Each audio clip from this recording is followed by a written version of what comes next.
Welcome to another episode of Arsenal Above All. So, another successive Arsenal Super Sunday. Check. Another 2-0 lead in the first half. Check. Another contentious penalty awarded to the opposition. Check. 2 points dropped again. Check. A scintillating, complacent, disjointed and worrying performance all over again. Check. But still top of the league. Check. To discuss this and more, I'm joined by my good friend. He's back for more punishment. It's Brian Haley. How you doing, my friend? I'm good, Mike. I'm good. I've recovered. Yeah, just about. Yeah, thanks for coming back, man, my friend. And also I've got my man.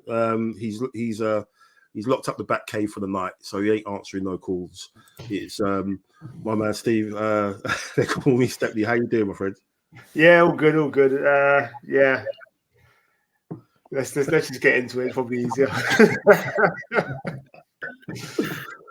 Well, so thanks for your time, boys. I appreciate it. You know, your time is precious, and again, thanks for spending your evening talking about obviously what we're going to talk about. So after City's regulation win over Leicester 24 hours earlier, Arsenal took a trip down to Westfield to do a bit of shopping. Didn't want no cash back. You know, we wanted club card points, 3 points. But sadly, it wasn't to be. Another superstar, Brian.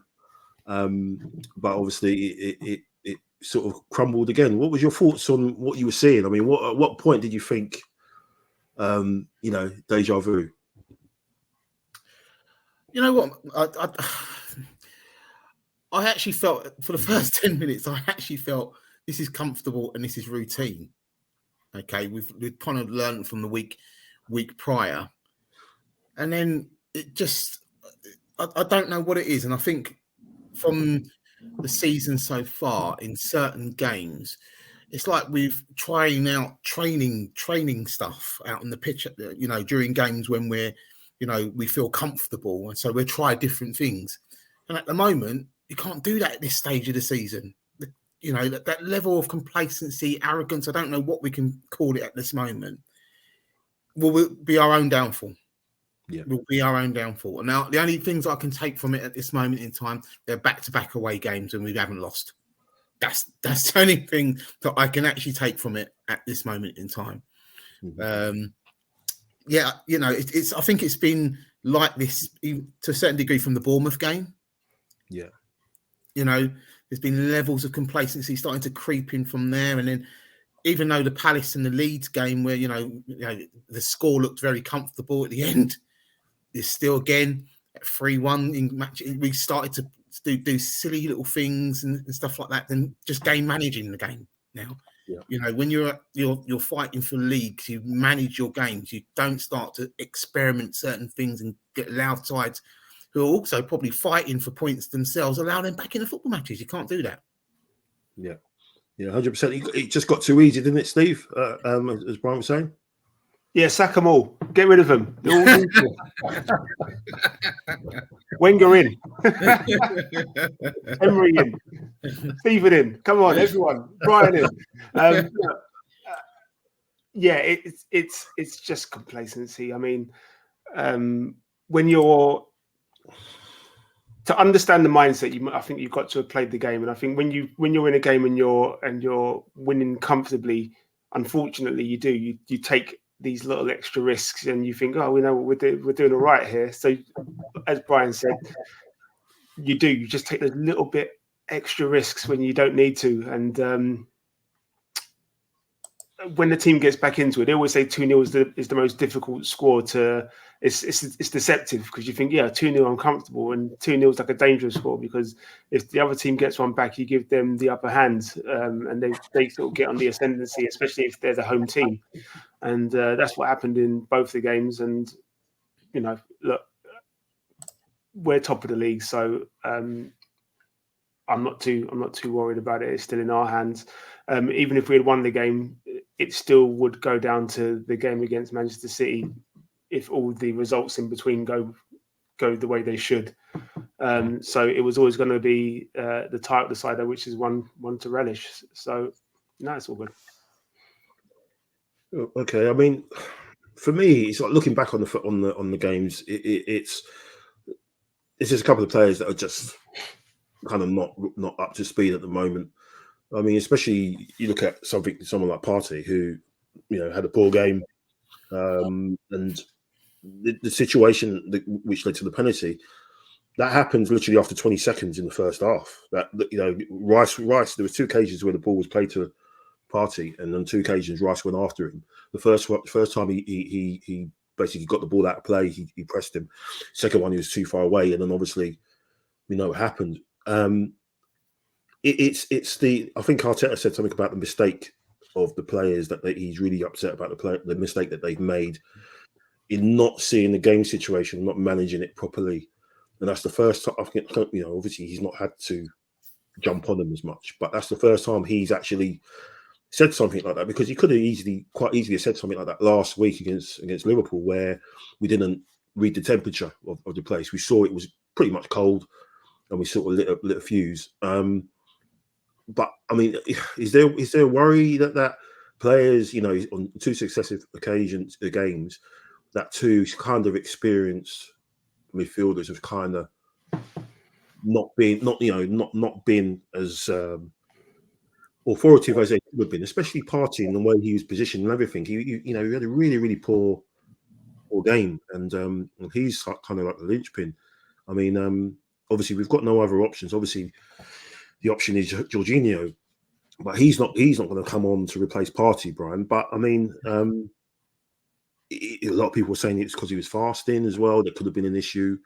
Why he was just off it, because obviously the game kicked off a little bit earlier in the game, whereas I think against Liverpool obviously it was later, so they could break the fast and stuff. But what was your thoughts on his performance? I mean, because it was worrying for me. I mean, it's good that he's actually there, because usually by this time he's injured, and we're wishing that he was fit. But obviously Rice had a point to prove, obviously, with all the talk of him and everything, and he looked really up for it. But I'm just disappointed in just his just demeanour. He was making a lot of basic mistakes, Brian.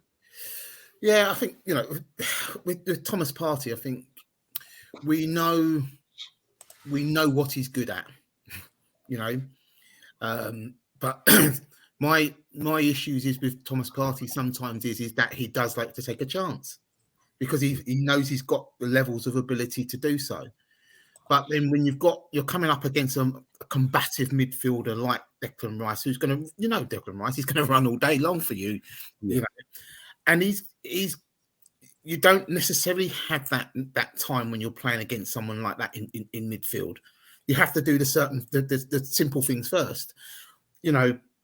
What got me more than anything else is that leading up to when he lost possession. Effectively, he's got his back to goal. He's basically playing the way that he faces. Just hold it. Didn't need to do a trick. There was no reason for the trick. He just had to hold it and actually buy a foul. That was the thing that he could have done more than anything. Is buy the foul, and he didn't do that. And that's Thomas Partey in some respects, because 9 times out of 10 he will get away with that, and it looks good.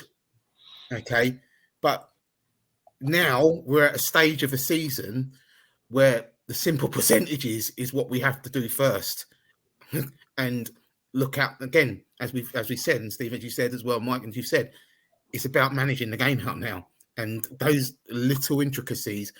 If we're 4 and 5 up, don't have a problem with, but when it is going to be tense stuff with handful of games left. You just have to play the simple percentages, and that's what I'm not happy with at this moment in time, and that even goes on to Bukayo as well. Just does not seem. I don't know. It just does not seem at the races at this moment in time, and it's. Questions have always been: do we take him out the firing line for a little bit now, or do we say, right, this is the time where we're expecting you to step up, prove points? It's at the moment. Back to the Thomas Partey, yeah, I think it's just him, and it's now about managing games now. His experience realistically should be doing that. Yeah, 100%. I mean, just talking about another experienced player, Steve.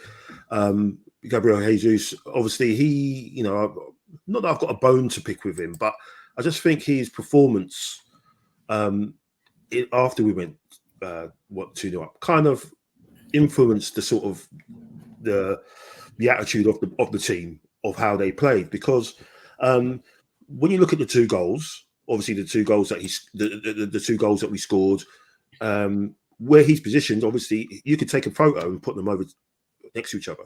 He's in exactly the same positions when the ball hits the back of the net. He's at the far post, he's there unmarked. But for some reason, the guy decided to go walk about, picking up the ball from Ben White, off his toes, basically picking the ball off of Holding, off his toes, and drawing attention to him. And then obviously, if he gets dispossessed, then they're right back. And then even it got to a point in commentary where the commentators were laughing, were kind of chuckling. So, well, look, he can do anything. He can play right back. And I was thinking, well, why are you doing that? Why are you in the position now where you are causing so much trouble, and causing so much damage? You've decided to withdraw yourself from that. I kind of think it kind of led to the sort of kind of complacency.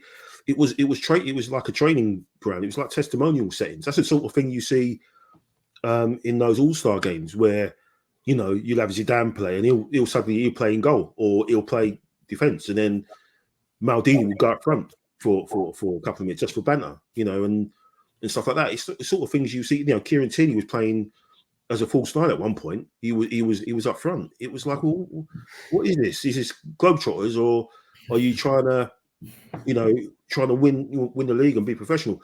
And I just think that kind of led to complacency. And we know, we've not played football at a level where these guys have. You have to, 2-0 is the worst lead you can have. And no matter how many times you say it, it sounds ridiculous, but it is. It's a fact. It's a terrible lead to have. You need to go and get the other goal. Am I egging it a bit, Steve, or do you think that was what was the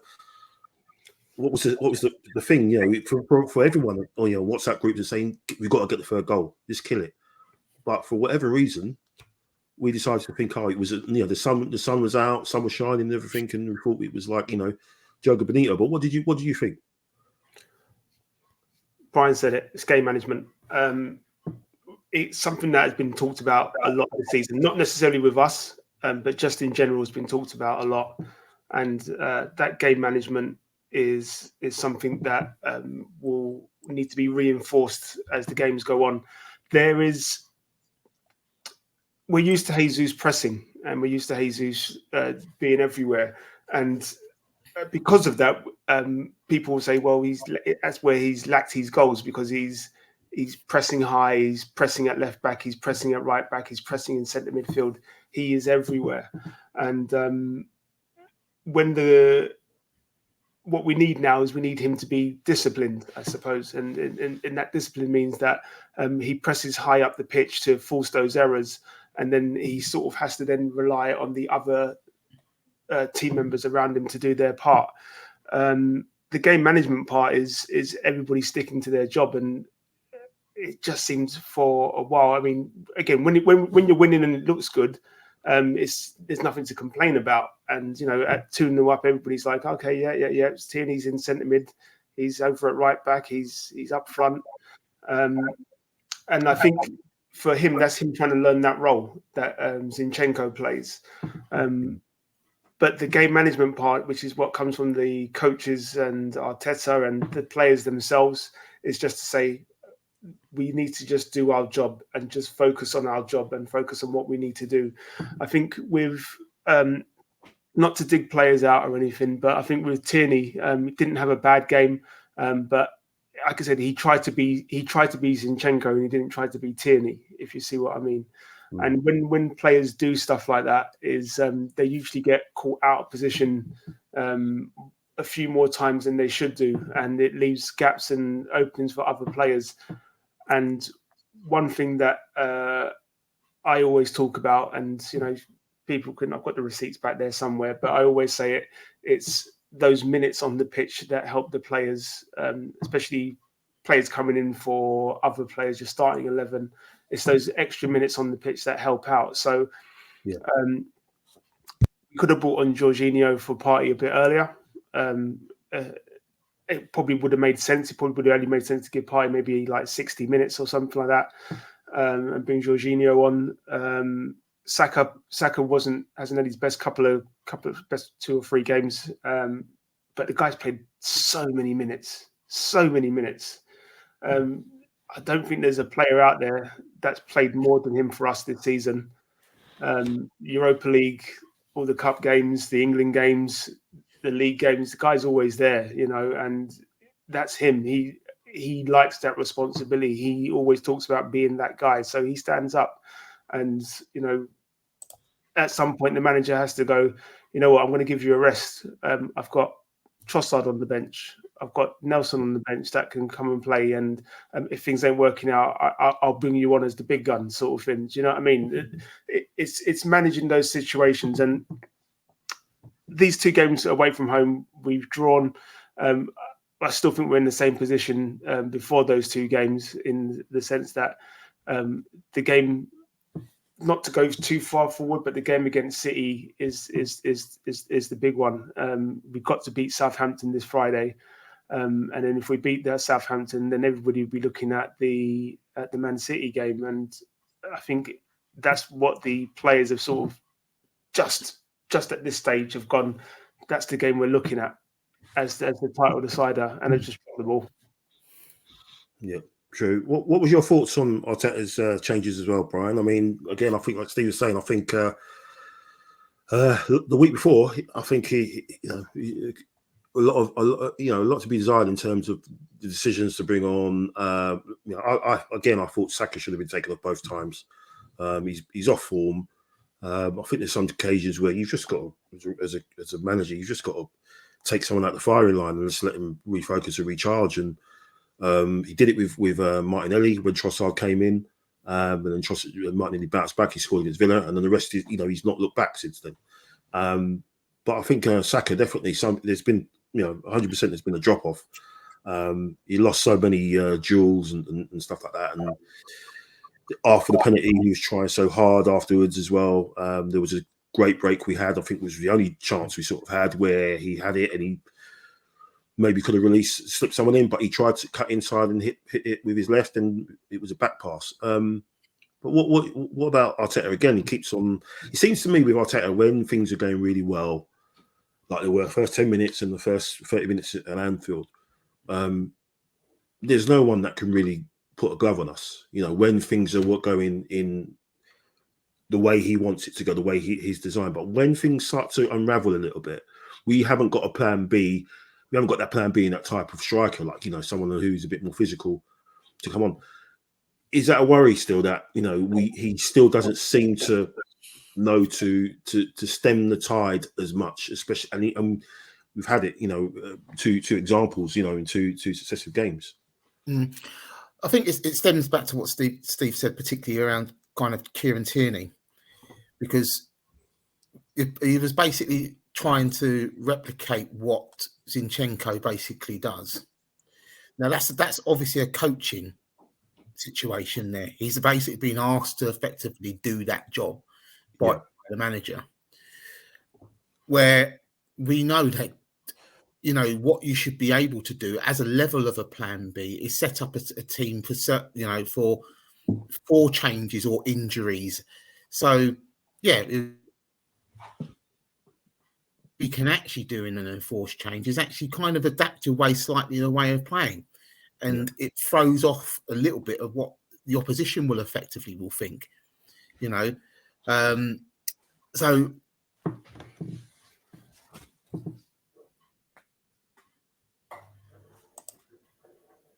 we lost Brian. Again, Steve, absolutely right. That change should have been made a lot earlier. Mm-hmm. You can see that when Jorginho came on, he wanted to marshal that area. He wanted to get he wanted to drive us forward, but more with the purpose of the fact is of not making the mistake, playing the simple thing first in front of him. And you're right, Mike. The Saka situation, we've kind of mentioned this on WhatsApp and stuff as well. it's not even a case that I think he's leggy in any way. I think sometimes he cheats, and in a great way, because we know what he can generally do going forward. Yeah. But defensively, it feels like he doesn't. He feels like at the moment he doesn't have to do that job defensively so much. And when he does, it's either cheap fouls that he's making, or people are going past him quite easily in that area. And what we need in those games, and we're going to keep on talking about it tonight, is managing a situation in the game. And it was probably better off to bring, Trossard on for him, knowing that he will do the donkey work going backwards as well as going forward. Yeah. And, and I suppose even in some respects, even Smith Rowe, the fact is, with what, 20, 25 minutes to go, if you make that change, you're going to get something out of a Smith Rowe or Trossard to give us a bit going forward, but be able to help the numbers out and do the right things defensively as well, which Bukayo didn't actually do as far as I was concerned. But as you said, he's done the minutes that boy has basically played. We've been probably reliant on Bukayo for not just season, but the season before that and the season before that. Yeah. in that sense, so we can't kind of give the boy any stick in that shape or form. But it might be a game like Southampton on Friday night. Might be a game where he sits out for an hour. Yeah, I'll go to maybe start not start him against Southampton. Obviously, we'll talk about that in a bit. But no, you're right. You're spot on. I think he just maybe needs to go out the firing line. But then people will say, "Well, we're going for a title. You need to play your strongest team. We've only got one game a week. Fitness and tiredness shouldn't be a problem." But one problem I did have again was him pulling Jesus again. I'm thinking, you need a goal. You need a goal. He's your most dangerous guy when he decides to not play right back and play centre forward. He's your most dangerous guy. He makes things happen. You either keep him on and bring Trossard on as well, or you bring Trossard on and you give him a focal point because there's no one in the box when Trossard came on. Everything empties. You give him a focal point. So you put Eddie on maybe just so that he's going to be in between. He's going to be in that box. You give him a focal point. That makes Zuma and their other centre back something to think about. Maybe they drop off a yard, and that gives a little bit more space to Trossard to operate in. I couldn't understand why he would put him on, take off Jesus again early as well. I know he's on a yellow card, but again, we talk about experience. This guy should be fine to. He's been in this situation before in title run-ins. So you give him the 90 minutes because you're going for the title. I mean, we haven't got a game midweek to worry about. So, Steve, again, I mean, I'll point to you. I'll put a question to you about Arteta's decision making. It's just a bit concerning that two games in a row they've either been made too late on a couple of occasions, or in some cases made too early. The wrong person seems to be coming off each time. Yeah, look, there's no way, even on a yellow card, if you took off every player that was on a yellow card, in some games you'd be going, right, I've got to play me back up, like goalkeeper, for example, because he's got a yellow card. And players play with yellow cards and they manage that. Yes, they don't go in for the challenges as much and stuff like that. But in that situation, you go to Jesus, you stay up front, okay? You hassle the defenders and the goalkeeper. You do that part, and in that way, you're not back in the middle of the park or in defence picking up a silly yellow card for a striker's challenge because you're in the wrong position. Stick up front, press those guys. The substitutions again. Look, I said it last time, and yes, you can get it right. Yes, you can get it wrong, but it just made no sense when Jesus came off. It was, as you said, Mike. It was. We've lost something up there. We need somebody up there. The defenders, West Ham defenders, got to relax. They actually got to relax, which then invited more pressure onto us because they could push up a little bit higher, knowing that there's nobody up there, and we're just going to try and hit balls and try and get them on the counter. But otherwise, they were quite relaxed for most of that second half. Like I said, it's a gambler's game, substitutions, but I just think some of them were wrong. I said the Jesus one shouldn't have happened. I would have liked to have said it's a bit of a difficult one, but like I said, I would have bought Jorginho one earlier. It was probably a game for Jorginho to start. Yes, you want Partey there, and hindsight is a wonderful thing, and it's great because you can look back and go, oh yeah, Jorginho should have started. I should have played. You should have played. Brian should have played. It's a wonderful thing, but yeah, it's just frustrating. It's very, very frustrating. Jesus is back. Okay, he's back. It doesn't mean to be game managed in terms of his fitness or anything. He's back. Yeah, and you just play him for 90 minutes. Yeah. If the unfortunate happens and he picks up a second yellow, we manage that situation. But he wouldn't pick up a second yellow, so there's no point. We should have just kept him on the pitch, to be perfectly fair. Yeah, I just think he's treating him with kid gloves a bit. I think obviously the fact that he's scoring and he's putting himself about, I think he's definitely he's match fit, and he didn't look happy coming off either. To be fair, and I think that says a lot. I think he's got the experience in these situations. I think a couple of years ago, maybe last season, he was put in.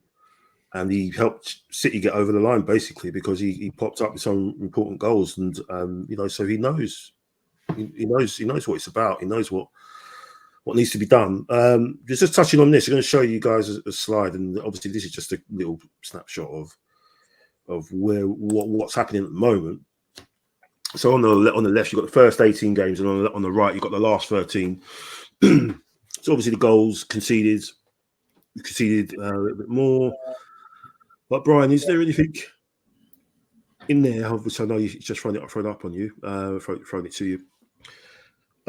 It's the stuff at the bottom that's sort of worrying me a little bit more. Obviously, is that to do with just the pressure situation? Is that to do with the personnel? Do you think with obviously Saliba out, or do you just think it's a combination of that, or it could be the opposition that we're now playing? Obviously, with who we've played away and who we've played since in those last 13 games. I think it's a general combination of many things, really. From, as you said, from the aspects of the opposition that we're playing, the way that we are actually playing, as in managing certain games.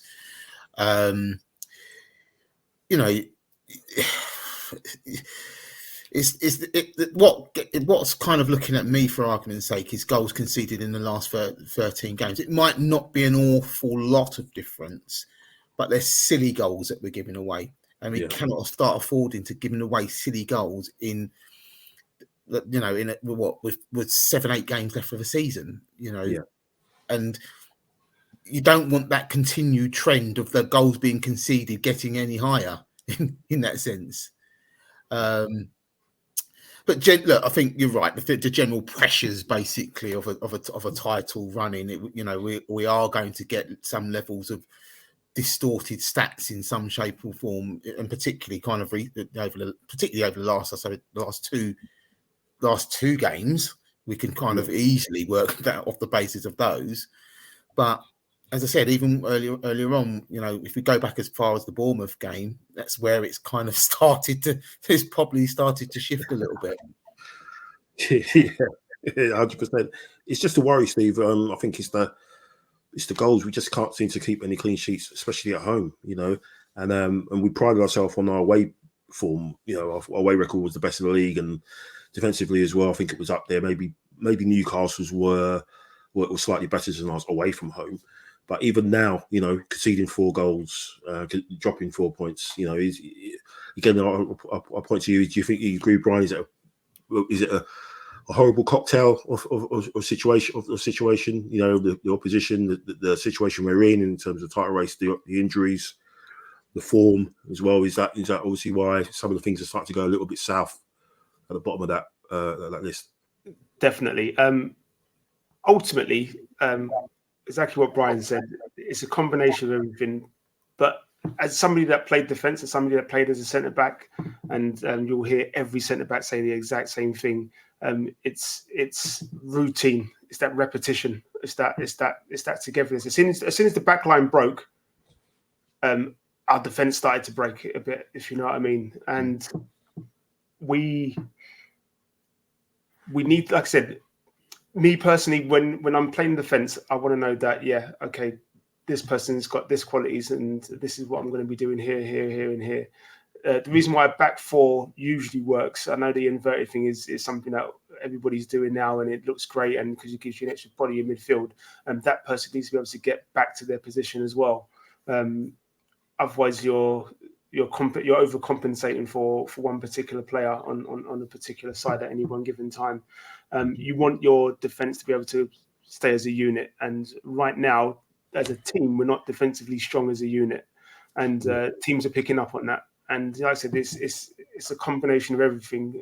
When you're looking for somebody that's not in their natural position because they've drifted in, for example, when you're on the ball and you're pressing high, you're doing all the right things, it looks great. But when you're off the ball, if people are not getting back into their positions and getting back to their structure as quickly as possible, you're going to struggle. And I know people will look at Holding and say, oh yeah, he's been a weak link, with his pace and stuff like that. The way Antonio breezed past him and sort of brushed him off the ball a couple of times and stuff like that. But even when that was happening with Saliba, he had Gabriel there. Gabriel was the rock, if you see what I mean. So you know your partner's weaknesses, and I think just at the moment, because of the injuries, the types of games we're playing in. Again, we touched on it last time, Mike. From 12 to 20, there's 5 points in it. Yeah, that's just crazy. Everybody is fighting for points, and those exploitations is, look, when Arsenal are winning, for example, they're going to start taking risks. They're going to start enjoying themselves. So this is what you need to do. You need to exploit those positions. You need to put them under pressure in these certain situations, and you'll get a chance. And when you get that chance, you have to take it. And yeah, it's a combination of everything. But defensively, as a team, we just haven't been good enough. Yeah. You know what, Mike? I've just on the back of that, the positives that I continue to take from it is that if we look at possibly last season, there's a strong likelihood we'd have lost those two games we've back-to-back away games we'd have played, and we've picked up points from them. We still have a record of only 3 losses this season. Yeah, so 3. You know what I mean? So we can be, critical. Should we say we could be critical, but if we look at it against last season, when a run-in for the Champions League place last season, where we were virtually capitulated, for us to pick up points away at Anfield and away to West Ham, that's actually, you have to possibly look at the positives, and then you've got to look at Southampton and then restoring a 7-point lead going into the game in City. Just touching that as well. If you look at, as Brian said, if you look at last season, we probably would have lost those games. These are 2 away games to 2 difficult sides. Going to Anfield is never an easy game unless you're Brighton that went there and smashed them or whatever it was. And West Ham, they're fighting. Okay, they don't want to get relegated. Nobody wants to get relegated. So those 2 teams are 2 great examples of just how difficult this league is. And as Brian said, we've got away with. In the end, we've got away with 2 draws. We could have easily have lost those games if we weren't actually strong enough to actually get through and just go, oh, okay, we survived that one. They could have won. We've got 2 points dropped, but we've got a point gained. And like I said, it's still in our hands. I'd rather be in that position than any other. Yeah, it's going to be interesting because obviously looking at, we don't look too far ahead, but on the fixtures that are going along the bottom, you've got 2 teams who are fighting for points, sandwiched between 2 other teams that are fighting for European football. Obviously, one for the title, and there's another team there from West London who are fighting to stay in the top half of the table. So I forgot their name again, but so it just, like you said, it shows you, normally at this time you play teams who are on the beach effectively. Some teams that are effectively on the beach and reserving their energies for next season, to have a go again. But yeah, we pretty much got a lot to play. Obviously, we've got a lot to play for, and teams who are playing against have got a lot to play for. And I think that's something where we may have to hang on to see if City are going to drop anything. But got some positives to finish with. Obviously, we're still top of the league. Obviously, that's a positive. But just some other stuff to talk about just after this little break.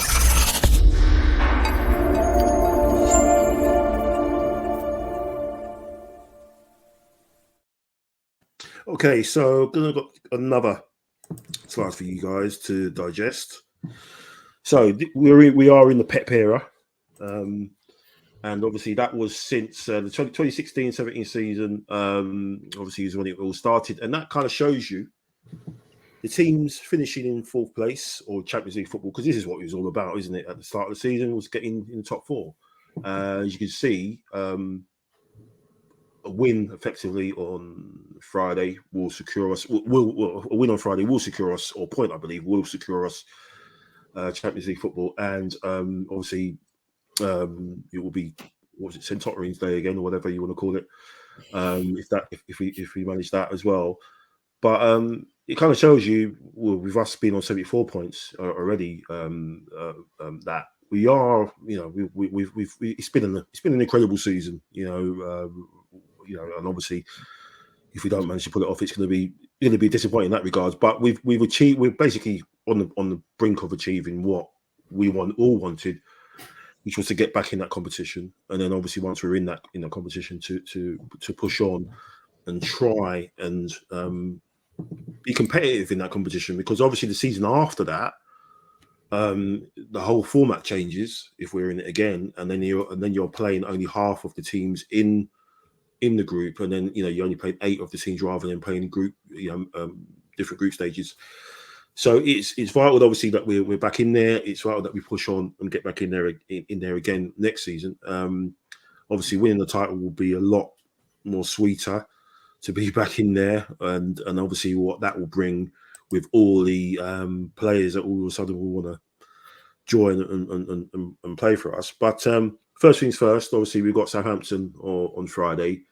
Brian, we touched on it a little bit earlier. Do you make any changes? I'm thinking Zinchenko probably will miss out on this one again as well.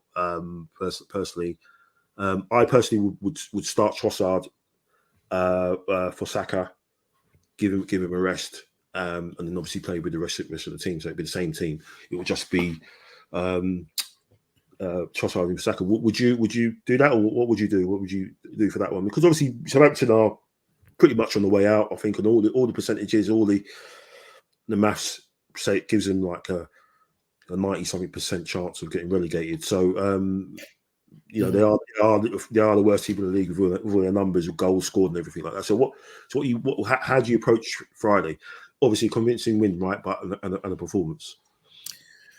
Yeah, I don't think it needs too many changes. What you do have to realise is that it's the first youngest side in the league against the second. Carnage. You know what I mean? It's a basketball game then. yeah. So it's what we might, they know that they're fighting for their lives. They, and they've got some, they've got some decent young players. There. So people may think that they're not going to necessarily cause us some problems. It would be likelihood is that we will probably cause our own problems to allow them into a match. Yeah. So we have to look to stamp an authority in a game, but the setup's got to be right. And I think you're right. I think it's probably a game where you might need a Trossard to start, Saka to possibly come on after an hour if they need to change things. I don't think it needs an awful lot of tweaking. They have to assess Thomas Partey, I think, as well, in that situation, because he can't have another performance like he did at the weekend when they need someone to really be in control of the midfield against quite a young side. But we need that that old head to control the midfield, and see that game out really. But yeah, I wouldn't go with too many changes. But Trossard would be one that I would start. I think as in sort of, I'd say more on a tactical front, that, you know, the Jesus situation is that we are, when we play City, it's effectively going to be near enough a game of 2 number 9s as well. Yeah. It's going to be a game of 2 number 9s, you know, and we want Jesus to be a number 9 and be running ragged centre halves. And as we said, Steve, as you said earlier on, we don't need him playing at right back or, you know, doing a Brazil 1970s trick, you know, halfway in our own half and that thing. We need him basically in games like this, you know, on Friday is a perfect example for him just to do that job going into the game against City. Yeah. So, yeah, not many changes for me, but on a tactical front, he needs to be actually more concentrating on being that focal point. Yeah, 100%. Steve, what would you do? Is pretty much the same, or would change them all, sell them all, get them all out of here? It's my job. I could do a better job. Yeah, I agree with Brian. I don't think we need wholesale changes. Even if he does, the thing with the Saka situation is, before the West Ham game, he probably should have rested that game, to be perfectly fair. If you take him out now, there's a risk that it could have a negative effect, if you see what I mean. Instead of just going, don't worry, I trust you, blah blah blah blah blah, let's go at it again. It's a tight call. Me personally, I agree with Brian. It's a game to rest him before the City game and bring him on with 30 minutes to go. Take Martinelli off after 60 minutes, stick Trossard out to one side, bring Eddie on. But we need to use our full subs in that game, and we need to, depending on how the game goes, we need to make those changes relatively early.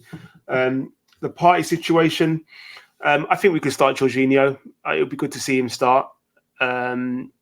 It gets to that sort of time of night when the players will be breaking their fast. So it's a longer time throughout the day where somebody like that hasn't had food and liquid and stuff like that. So I know they're professionals and they manage this every year, so you know it's not necessarily a problem, but I think we've seen his energy levels just drop in the last 2 games especially, so it'll be good to just go, you know what, let's try Jorginho in there, let's try a different route and just control the midfield with straightforward passing and I don't care what people say about, you know, well, it needs to be a convincing win and all that sort of stuff. It just needs to be a win, and you know it needs a win and a clean sheet is what I want. So whether it's 1-0, 2-0, makes no difference. 5-0 makes no difference because it's in. Yeah. Do you know what I mean? The clean sheet for me is the first and foremost, and then the win, because a clean sheet and the win, and we look good again. Yeah,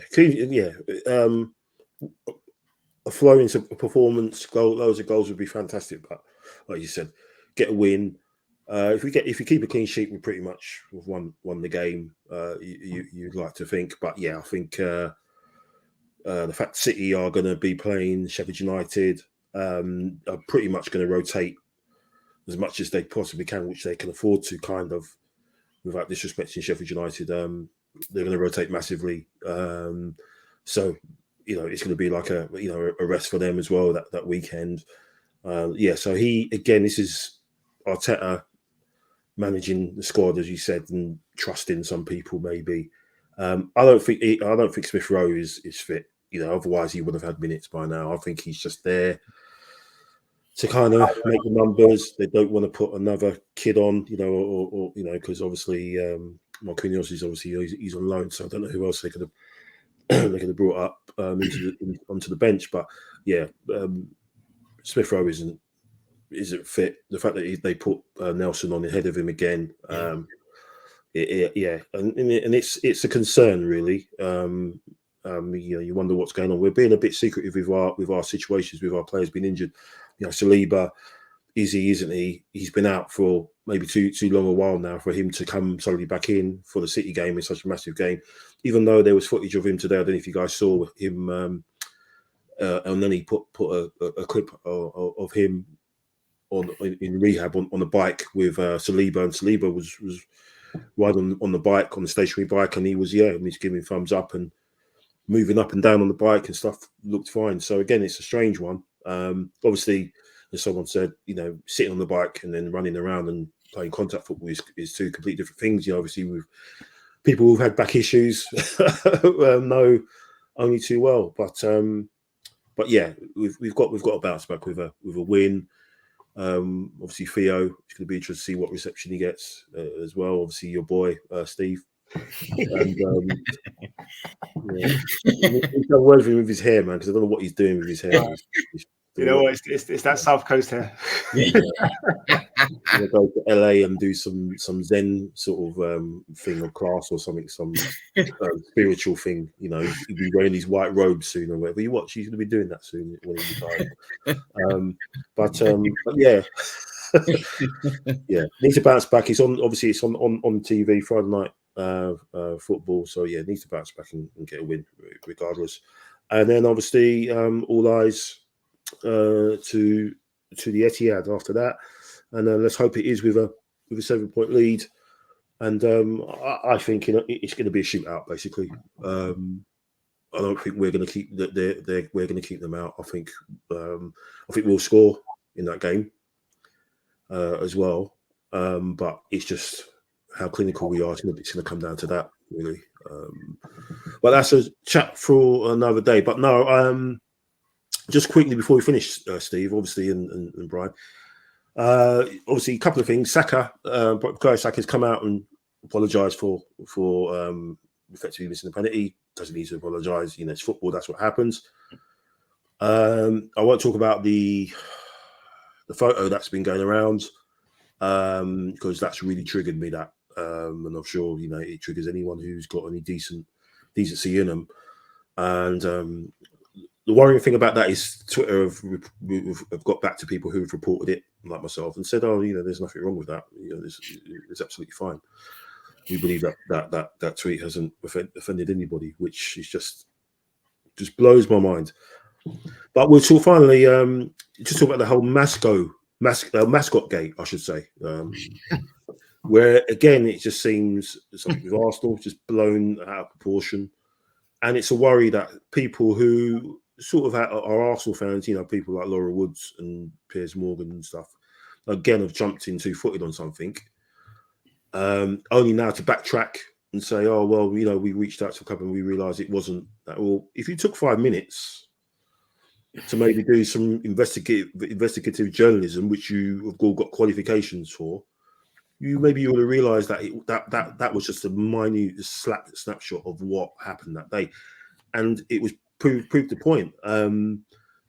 If you watch the game back, Odegaard's out there with the girl when they're lining up, and he's talking away to her, and she's talking to him, and they're pointing at someone, and they're waving, and Odegaard's waving, so they're obviously pointing at his dad or whatever. And he's there having a conversation with her. This is before kickoff, so people are saying, "Oh, look at them, they're so cold." If the guy's about to kick off, and he's having a chat with a mascot, and just giving her memories, So I don't understand. Again, we do understand it's Arsenal, so it's hits, it's retweets, it's content.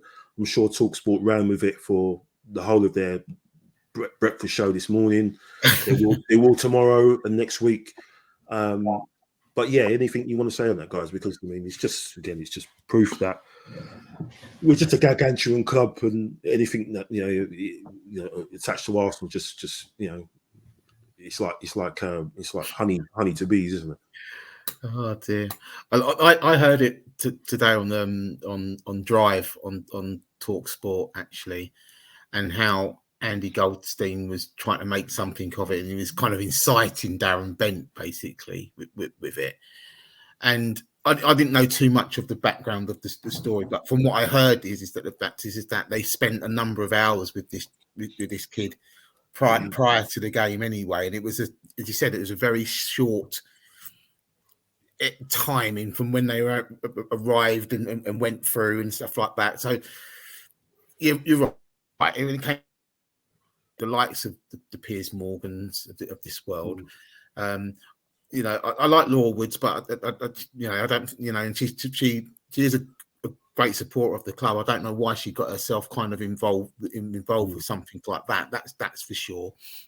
But when kind of thinking about it, you know, they're not in. If you knew people inside the club well enough, they would tell you what the situation would be before you decided to actually go and put it out to the wider masses. It just effectively shows you don't actually really know too many people within the club, and you know, you can then just start to make the opinions that you feel that you can make ultimately. And now, unfortunately, they have to then, as you said, they've ended up having to backtrack on a situation which they would actually, as good journalists, would have found out from the very outset, it would never have been a story in the first place. So nonsense, isn't it, Steve? I first saw the video and just thought, oh, that's nice. Look, you know, she's getting a shirt signed, this, that, and the other. I didn't think anything about it. Then started reading the comments and was just like, oh, hold on a minute, this doesn't make sense. Like, what I'm seeing to what you're seeing are two totally different things. Let's be very clear on this. Okay, there's two things here. First of all, it's a match day experience for a mascot. Yeah. It's free. The Arsenal are one of a few clubs that don't charge. They put on a whole match day experience and they get behind the scenes, all that sort of stuff and blah, blah, blah.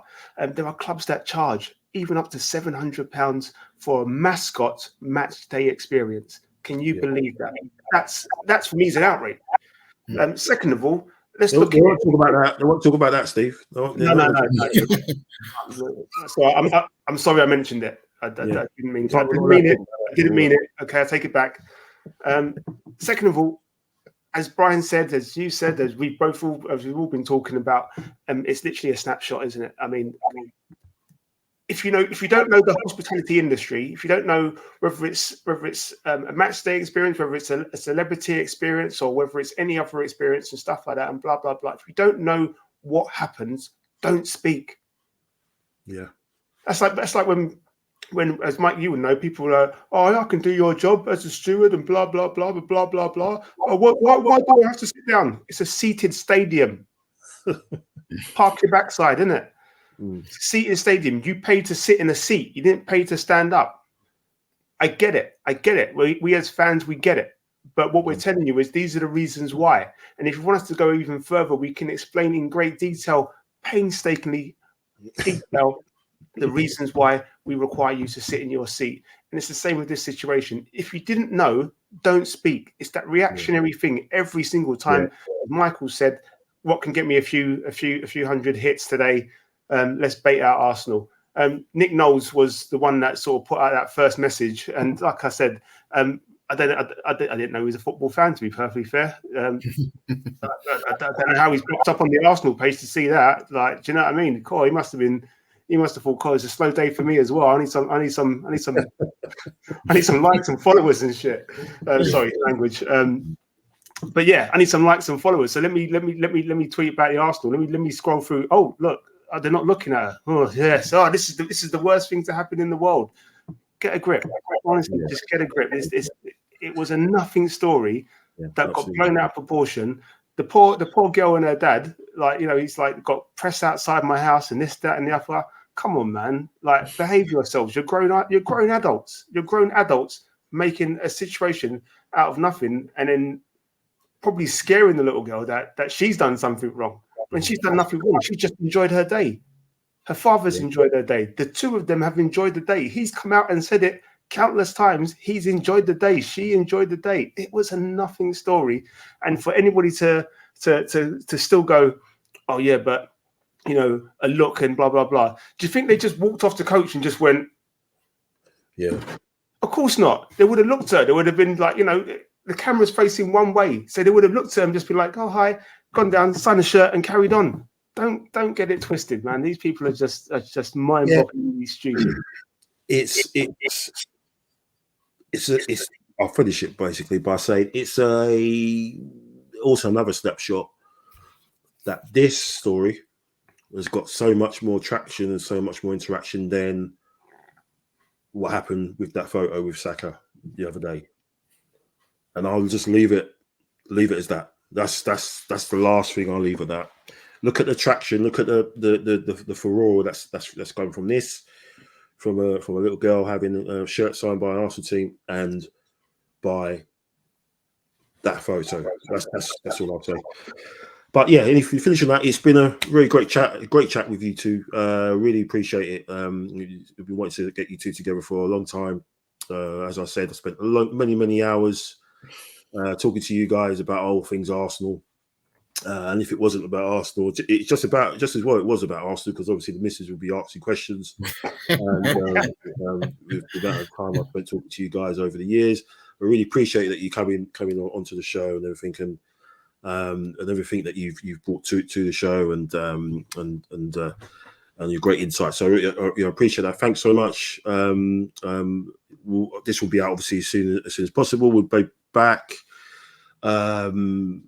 at the weekend, obviously, to do a look ahead to the big one on Wednesday. Hopefully, we'll be in good shape for that. Hopefully, touch with no more injuries, and hopefully, maybe a couple of dead legs that old Sheffield United boys might leave in. Higginbottom, we know he's a very nice manager, isn't he? A nice guy, plays by the rules. Should still be, those boys should have been arrested after the way they behaved against Forest last year, but that's another story, Brian. That's another story.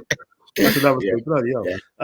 But yeah, so we'll see what happens with that semi-final. We'll see if they come through unscathed, City, and then it's all down foot to. It's going to be a shootout or next Wednesday. But yeah, 3 points against Southampton. That's all we want. We owe them for their shenanigans early in the season when we weren't getting penalties. Eddie was getting assaulted. Jesus was getting assaulted, and the referee just said, "Yeah, come on, play on." We got an apology. Yeah, we did. Yeah, that's true. Yeah, sorry, I take that back. We got an apology. Didn't get an apology for the other day for the Rice handball. So must be fine to handball it. We saw it last night with Trent. You know, handball's in now. You know. Like a fusion of handball and football now, you know, play that. But anyway, let me shut up. Anyway, so thanks for watching. I'm at the bottom this time. I've been Michael Harris. This guy, this is weird. Okay, this guy up here is Brian Haley, back for his second cap. Thanks for coming back. And this guy up here, Steve, the Corby Stepney. I think he's about his 100th cap already. Appearance. Thanks for coming on, guys, and appreciate everything you do. Have a good week, and we'll talk again. And again, thanks for the support. You can like and share with fellow-minded Gooners. This will be on obviously Spotify, Acast, Anchor, any of your host or your podcast hosting platforms. And that's that. So, how many more games to go, boys? 7. 7 more hurdles. Let's do it. Come on, you Reds. Come on, Arsenal. We got this. We're top of the league. We're fine.